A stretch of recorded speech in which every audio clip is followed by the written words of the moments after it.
it was the rise of heresies that serve as the key catalyst for developing a canon. And I want to explain a little bit more about what I mean by that. If you think about Christian communities, when the majority of Christians are believing the same kinds of things, practicing the same kinds of things, reading the same kinds of books, then there's not much of a need, if any, to develop a canon, some kind of standard for faith. Now, not all churches believed the same things or were reading the exact same books. There was a lot of diversity in the early church, and I want to make sure I say that because a lot of people assume that, well, every church in every place early on looked exactly the same.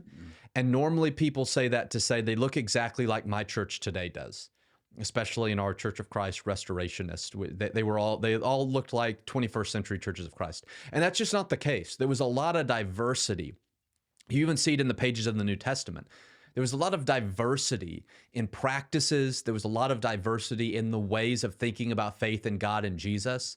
And we've talked before about one of the reasons is these beliefs developed. And so we've talked about the development of the Trinity that wasn't there early on. That was a belief that developed. Or even in the pages of the New Testament, the snowballing effect of the development of understanding Jesus' identity and connecting Jesus to God. And that was all things that developed over time. And so because of that, there's a lot of diversity amongst churches. But for the most part, most people who are calling themselves Christians are moving in the same general direction.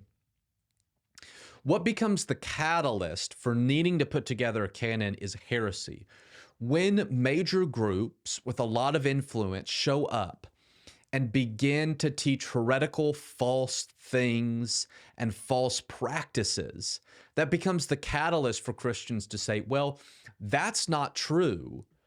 And then to answer the question, well, what is? If that's not what we believe, then what do we believe? And what are the texts that are authoritative that guide our beliefs and practices? And so heresy becomes the catalyst